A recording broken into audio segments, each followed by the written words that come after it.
Hello ಸ್ನೇಹಿತರೆ, welcome back to my channel. ಮಧ್ಯಾಹ್ನ ನೋಡಿದ್ರೆ ಹೊಟ್ಟೆ ಹುಣ್ಣಾಗುವಷ್ಟು ನಗು. ಅದೇ ಸಾಯಂಕಾಲ ನೋಡ್ತೀರಾ, ಎದೆ ತುಂಬಿ ಬರ್ತಕ್ಕಂಥ ದುಃಖ. ಮನುಷ್ಯನ ಜೀವನದಲ್ಲಿ ದಿನ ಕಳೆಯೋದು ಹೇಗಾಗುತ್ತೆ ಅಂತ ಹೇಳೋದಕ್ಕೆ ಆಗೋದಿಲ್ಲ. ಒಂದಿನ ನಗ್ತಿರ್ತೀರಿ, ಒಂದಿನ ಯಾವುದೋ ಒಂದು ವಿಷಯಕ್ಕೆ ಎಮೋಷ್ನಲ್ ಆಗಿಬಿಡ್ತೀವಿ ಅಲ್ವಾ. ಇವತ್ತು ನಾವು ಸುಮಾರು ದಿನಗಳಿಂದ ಭೇಟಿಯಾಗಿರಲಿಲ್ಲ. ಒಂದು ಹತ್ತಿರದ ಸಂಬಂಧ ಅಂತ ಹೇಳಬಹುದು. ನಾವು ಮದುವೆಗೆ ಹೋಗ್ತಾ ಇದ್ದೀವಿ. ಖಂಡಿತ ವಿಡಿಯೋ ಕೊನೆ ತನಕ ನೋಡಿ. ಕಾಮಿಡಿ ಎಷ್ಟಿರುತ್ತೋ ಇದರಲ್ಲಿ ದುಃಖ ಕೂಡ ಅಷ್ಟೇ ಇದೆ. ನಮ್ಮಕ್ಕ ಅಂತೂ ತುಂಬಾ ಎಮೋಷ್ನಲ್ ಆದರು. ಏನು ಮಾಡೋಕ್ಕಾಗತ್ತೆ, ಒಂದೊಂದು ಸತಿ ನಾವು ಆ ಥರ ಎಲ್ಲ ತೋರಿಸ್ಕೊಳ್ಳೋದು ಬೇಡ ಅನಿಸಿದ್ರೂ ಹಾಗಾಗ್ಬಿಡತ್ತೆ. ಇದು ಸ್ಯಾಟರ್ಡೆ ಈವ್ನಿಂಗು ಲಿಖಿತ ಸ್ಕೂಲ್ ಮುಗಿಸ್ಕೊಬಂದು ಅವಳು ಡ್ಯಾನ್ಸ್ ಪ್ರಾಕ್ಟೀಸ್ ಮಾಡ್ಕೊತಾ ಇದ್ಲು. ಲೈಟಾಗಿ ಏನಾದರೂ ತಿಂದ್ಕೊಂಡು ಹೋಗೋಣ ಅಂತ ನಾನು ಬ್ರೆಡ್ ಸ್ಯಾಂಡ್ವಿಚನ್ನು ರೆಡಿ ಮಾಡ್ಕೊತಾ ಇದ್ದೀನಿ. ಇದಕ್ಕೆ ಬೇಕಾಗಿರೋ ಸಾಮಗ್ರಿಗಳು ಕ್ಯಾರೆಟು, ಹಾಗೆ ಕುಕುಂಬರು, ಈರುಳ್ಳಿ, ಟೊಮೊಟೊ, ಚೀಸ್ ಸ್ಲೈಸಸನ್ನು ಒಂದು 4 ತಗೊಂಡಿದ್ದೀನಿ. ಹಾಗೆ ಟೊಮೊಟೊ ಕೆಚಪನ್ನು ತಗೊಂಡಿದ್ದೀನಿ. ಇವಾಗ ಇದು ಬ್ರೆಡ್ ಸ್ಯಾಂಡ್ವಿಚ್ ಮೇಕರು. ಇದರಲ್ಲೇ ಈಸಿಯಾಗಿ ರೆಡಿ ಮಾಡ್ಕೊಬಿಡ್ತೀನಿ. ಇದಿಲ್ಲ ಅಂದರೆ ಹೆಂಚು ಮೇಲೂ ಹಾಕ್ಕೊಂಡು ಇದನ್ನು ಸ್ವಲ್ಪ ತುಪ್ಪ ಹಾಕ್ಕೊಂಡು ಫ್ರೈ ಮಾಡ್ಕೋಬಹುದು. ಇದನ್ನು ಯಾವ ರೀತಿ ಮಾಡೋದು ಅಂತ ನೋಡೋಣ. ಮೊದಲಿಗೆ ಒಂದು ಬ್ರೆಡ್ ಸ್ಲೈಸನ್ನು ತಗೊಂಡಿದ್ದೀನಿ. ಅದಕ್ಕೆ ಟೊಮೊಟೊ ಕೆಚಪನ್ನು ಹಾಕ್ಕೊತಾ ಇದ್ದೀನಿ. ಇದು ಹೋಮ್ ಮೇಡ್ ಟೊಮೊಟೊ ಕೆಚಪು. ಆಲ್ರೆಡಿ ನಾನು ಟೊಮೊಟೊ ಕೆಚಪ್ಪು ಹೇಗೆ ಮಾಡೋದು ಅಂತ ವಿಡಿಯೋನ ಅಪ್ಲೋಡ್ ಮಾಡಿದ್ದೀನಿ. ಇಷ್ಟ ಇರೋರು ನೋಡಬಹುದು. ಇವಾಗ ಸೌತೆಕಾಯಿ ಹಾಗೆ ಕ್ಯಾರೆಟು, ಈರುಳ್ಳಿಯನ್ನು ಬ್ರೆಡ್ ಮೇಲೆ ಸೇರಿಸಿ ನಂತರ ಚೀಸ್ ಸ್ಲೈಸನ್ನು ಸೇರಿಸ್ಕೊಂಡಿದ್ದೀನಿ. ಅದರ ಮೇಲೆ ಸ್ವಲ್ಪ ಈ ಕ್ಯಾರೆಟು ಎಲ್ಲ ಸೇರಿಸ್ಕೊಂಡು ನಂತರ ಸ್ವಲ್ಪ ಟೊಮೊಟೊ ಕೆಚಪನ್ನು ಸೇರಿಸಿ ತುಪ್ಪನ ಇವಾಗ ಇದ್ರ ಮೇಲೆ ಸ್ವಲ್ಪ ಅಪ್ಲೈ ಮಾಡ್ಕೊಂಡಿದ್ದೀನಿ. ಹಾಗೆ ಸ್ಯಾಂಡ್ವಿಚ್ ಮೇಕರ್ಗೂ ಸ್ವಲ್ಪ ಅಪ್ಲೈ ಮಾಡಿ ಇದನ್ನು ನಾವು ಫ್ರೈ ಮಾಡ್ಕೋಬೇಕು. ಬೇಗ ರೆಡಿ ಆಗಿಬಿಡುತ್ತೆ. ಲಿಖಿತ ಟೊಮೊಟೊ ತಿನ್ನೋದಿಲ್ಲ, ಅದರಿಂದ ಅವಳಿಗೆ ಹಾಕಿಲ್ಲ. ನೀವು ಟೊಮೊಟೊನ ಈ ಸರ್ಕಲ್ ಟೈಪಲ್ಲಾದರೂ ಕಟ್ ಮಾಡ್ಕೋಬಹುದು, ಇಲ್ಲ ಈ ರೀತಿ ಉದ್ದುದ್ದಕ್ಕಾಗಿ ಕಟ್ ಮಾಡಿಕೊಂಡು ಸೇರಿಸ್ಕೋಬಹುದು. ತುಂಬ ರುಚಿಯಾಗಿರುತ್ತೆ. ಮಕ್ಕಳು ಕೇಳಿದಾಗ ಈಸಿಯಾಗಿ ಮಾಡಿಕೊಡ್ಬಹುದು. ಈ ಸ್ಯಾಂಡ್ವಿಚ್ ಮೇಕರು ಸಹ ತುಂಬ ಚೆನ್ನಾಗಿದೆ, ಬೇಗ ರೆಡಿ ಮಾಡ್ಕೋಬಹುದು.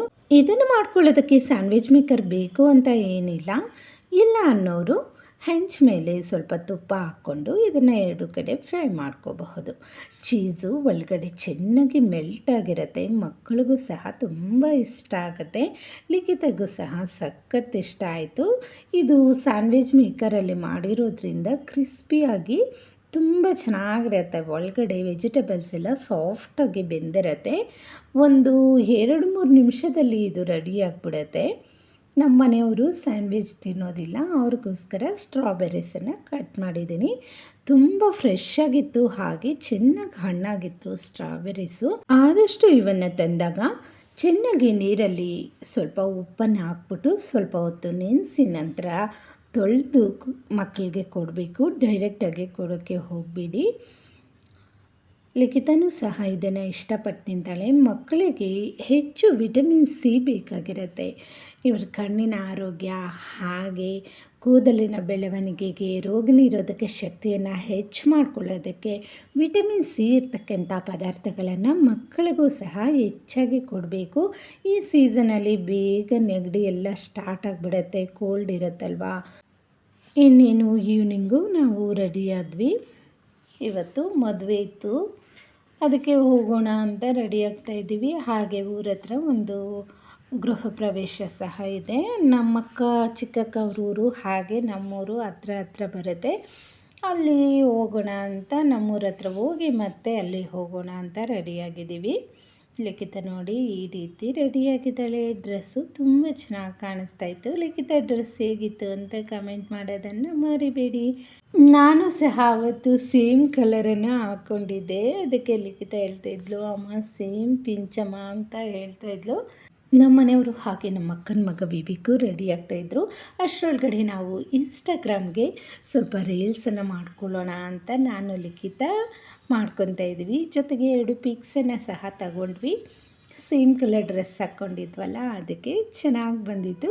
ಮಕ್ಕಳು ನೋಡ್ತಾ ದೊಡ್ಡವರಾಗ್ಬಿಡ್ತಾರೆ. ಚಿಕ್ಕವರಿದ್ದಾಗ ಅವ್ರ ಜೊತೆ ಟೈಮ್ ಸ್ಪೆಂಡ್ ಮಾಡಿಕೊಂಡು ಆಮೇಲೆ ಅವರು ಬಾ ಅಂದ್ರೂ ನಮ್ಮ ಜೊತೆ ಫೋಟೋಗೆ ಬರೋದಿಲ್ವಲ್ಲ, ಅದಕ್ಕೆ ಎಲ್ಲ ತೆಗೆದು ಇಟ್ಕೊತಾ ಇದ್ದೀನಿ. ನಂತರ ಊರಿಗೆ ಹೊರಟ್ರಿ. ಹೋಗ್ತಾ ದಾರಿಯಲ್ಲಿ ನಮ್ಮ ಮನೆಯವರು ಎಲ್ಲಿ ಬೈಕ್ ನಿಲ್ಲಿಸಲೇ ಇಲ್ಲ.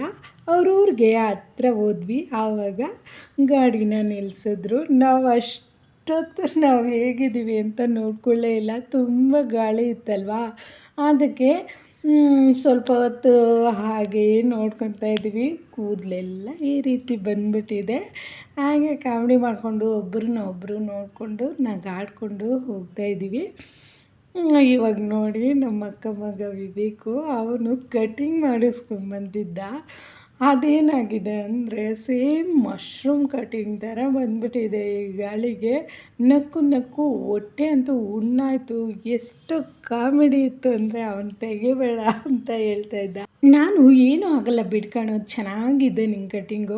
ಈ ಗಾಳಿಗೆ ಮಶ್ರೂಮ್ ಕಟಿಂಗ್ ಮಾಡೋದೇ ಬೇಕಾಗಿಲ್ಲ, ಸೇಮ್ ಅದೇ ರೀತಿ ಇದೆ ಅಂತ ಹೇಳ್ಕೊಂಡು ನಮ್ಮ ಲಿಖಿತ ನಾವು ನಗಾಡ್ತಾ ಇದ್ವಿ. ನಮ್ಮ ಮನೆಯವರು ಫೋನ್ ಏನಾದರೂ ಕೆಳಗಡೆ ಬಿದ್ದರೆ ನಿನಗಿರುತ್ತೆ ಅಂತ ಹೇಳ್ತಾಯಿದ್ರು. ಅವರು ಸೈಲೆಂಟ್ ಆಗಿಬಿಟ್ಟಿದ್ರು, ಫೋನ್ ಬೀಳಿಸ್ಬಿಡ್ತಾಳೆ ಅಂತ. ನಾವಂತೂ ಹೊಟ್ಟೆ ಹುಣ್ಣಾಗೋಷ್ಟು ನಮ್ಮ ಕೂದಲನ್ನು ನೋಡಿಕೊಂಡು ನಗಿತಾ ಇದ್ವಿ. ಹಾಗೆ ನಮ್ಮ ವಿವೇಕ್ ಕಟಿಂಗ್ ನೋಡಿ ಸೇಮ್ ಮಶ್ರೂಮ್ ಕಟಿಂಗ್ ಥರ ಇದೆಯಾ ಇಲ್ವಾ ಅನ್ನೋದನ್ನು ನೀವು ಹೇಳಬೇಕು. ನಂತರ ನಾವು 3 ಜನ ಇಲ್ಲ 2 ಹೋಗೋ ಬೈಕಲ್ಲಿ 4 ಜನ ರೈಡ್ ಹೋಗ್ತಾಯಿದ್ವಿ. ನಿಜ ನಕ್ಕು ಸಾಕಾಗಿದೆ. ಅಕ್ಕವರು ಮನೆ ಅಂತೂ ಬಂದೇ ಬಿಡ್ತು. ಮನೆಗೆ ಹೋಗೋ ದಾರಿಯಲ್ಲಿ ದೇವಸ್ಥಾನ ತುಂಬ ಚೆನ್ನಾಗಿದೆ, ಹೊಸದಾಗಿ ಕಟ್ಟಿದ್ದಾರೆ. ಅವ್ರ ಮನೆ ಹತ್ರ ಹೋಗ್ತಾನೆ ನೋಡಿ ಸಾಸಿವೆ ಗಿಡನ ಹಾಕ್ಕೊಂಡಿದ್ದಾರೆ. ತುಳಸಿ ಗಿಡಗಳಾದರೆ ಈ ಮಳೆಗೆ ಎಲ್ಲಿ ನೋಡಿದ್ರೂ ಬಂದ್ಬಿಟ್ಟಿದೆ. ತುಳಸಿ ವನನೇ ಅಂತ ಹೇಳಬಹುದು. ನಾವಂತೂ ಸಿಟಿಯಲ್ಲಿ ಪಾಟಲ್ಲಿ ಇಟ್ಕೊಂಡ್ರೆ ಚೆನ್ನಾಗೇ ಬರೋದಿಲ್ಲ ತುಳಸಿ ಗಿಡ. ಊರ ಕಡೆ ಹೋದ್ರೇ ಚೆಂದ ಅಲ್ವಾ. ಊರಿಗೋದ್ರೆ ಪ್ರಾಣಿ ಪಕ್ಷಿಗಳನ್ನೆಲ್ಲ ನೋಡಬಹುದು. ವಿವೇಕು ಸಹ ಅವನು ನಮ್ಮ ಹತ್ರನೇ ಇರೋದು. ಹೋದ ತಕ್ಷಣ ಅವ್ರ ಹಸುಗಳನ್ನೆಲ್ಲ ನೋಡ್ತಾ ಇದ್ದ. ಮನೆ ತುಂಬ ನೋಡಿ ದವಸ ಧಾನ್ಯ ಇರುತ್ತೆ.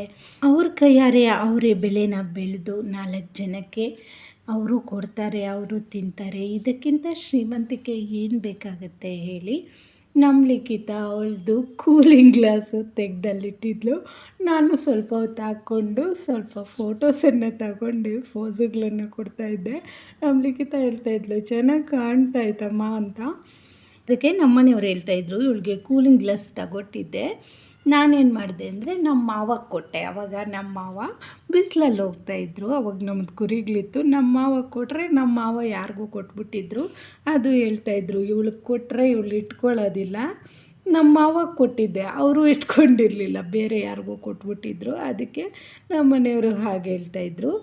ಇವಾಗ ನೋಡ್ರಿ, ಈ ಕರು ಅಂತೂ ತುಂಬ ಮುದ್ದಾಗಿತ್ತು. ನಮ್ಮಕ್ಕನ ತುಂಬ ಹಚ್ಕೊಬಿಟ್ಟಿದೆ ಇದು. ನಮ್ಮಕ್ಕ ಯಾವ ಕಡೆ ಓಡಾಡಿದ್ರೆ ಅದೇ ಕಡೆ ನೋಡುತ್ತೆ ಅದು. ನೋಡಿ ಪ್ರಾಣಿಗಳಿಗೆ ಎಷ್ಟು ಚೆನ್ನಾಗಿ ಅರ್ಥ ಆಗುತ್ತೆ ಇವ್ರು ನಮ್ಮವರು ಅಂತ. ಅಷ್ಟರೊಳಗಡೆ ಅಜ್ಜಿ ಕುರಿಗಳಿಗೆ ಹೋಗಿದ್ರು. ಇವ್ರು ನಮ್ಮಕ್ಕ ಅವ್ರ ಅತ್ತೆ, ಅವರು ಸಹ ಕುರಿಗಳನ್ನು ಹೊಡ್ಕೊಬಂದರು. ಟೈಮ್ 6 ಗಂಟೆ ಆಗೋಗಿತ್ತು. ಲಿಖಿತ ನೋಡಿ ನನಗೋಸ್ಕರ ಈ ಫ್ಲವರ್ಸನ್ನು ಕಿತ್ಕೊಬರ್ತಾ ಇದ್ದಾರೆ. ಇದನ್ನು ನಾನು ಸ್ಕಿನ್ ಕೇರ್ಗೆ ತುಂಬ ಬಳಸ್ತೀನಿ. ಅದು ತಂಗಡಿ ಹೂವು ಅಂತ ಹೇಳ್ತಾರೆ ನಮ್ಮ ಕಡೆ ಅದನ್ನು. ಹಾಗೆ ಇಬ್ಬರು ಕೂತ್ಕೊಂಡು ಸ್ವಲ್ಪ ಹೊತ್ತು ಮಾತಾಡ್ತಾಯಿದ್ವಿ ನಾನು ಲಿಖಿತ. ಅಕ್ಕ ಅಷ್ಟರೊಳಗಡೆ ಸ್ನಾನ ಎಲ್ಲ ಮುಗಿಸ್ಕೊಂಡು ಪೂಜೆನೆಲ್ಲ ಮುಗಿಸಿದ್ರು. ನೋಡಿ ಅವ್ರ ಗಿಡದಲ್ಲಿ ಬೆಳೀತಕ್ಕಂಥ ಹೂವನ್ನು ತೆಗೆದು ಸಾಯಂಕಾಲ ಆದರೆ ಸ್ನಾನ ಮಾಡಿಕೊಂಡು ನೀಟಾಗಿ ಪೂಜೆ ಮಾಡ್ಕೊತಾರೆ. ಅಷ್ಟರೊಳಗಡೆ ನಮ್ಮ ರೇವಂತು ಹಾಗೆ ನಮ್ಮ ದೊಡ್ಡಕ್ಕ ಬಂದರು. ಹಾಗೆ ಎಲ್ಲರೂ ಒಟ್ಟಿಗೆ ಮದುವೆಗೆ ಹೋಗ್ತಾ ಎಂಟ್ರೆನ್ಸಲ್ಲಿ ಬಾದಾಮ್ ಮಿಲ್ಕ್ ಶೇಕ್ ಹಾಗೆ ಮಸಾಲೆ ಗೋಡಂಬಿನ ಇಟ್ಟಿದ್ದರು. ತುಂಬ ಟೇಸ್ಟಿಯಾಗಿತ್ತು ಗೋಡಂಬಿ ಮಿಲ್ಕ್ ಶೇಕು 2. ಲಿಖಿತ ಸ್ವಲ್ಪ ತಿಂದಳು. ಹಾಗೆ ನಮ್ಮ ರೇವಂತು ಮಿಲ್ಕ್ ಶೇಕನ್ನು ಕೊಡ್ತಾ ಎಲ್ಲರೂ ಬೇಕಾದವರು ಕುಡ್ಕೊಂಡು ನಾವು ಒಳಗಡೆ ಹೋಗ್ತಾಯಿದ್ದೀವಿ.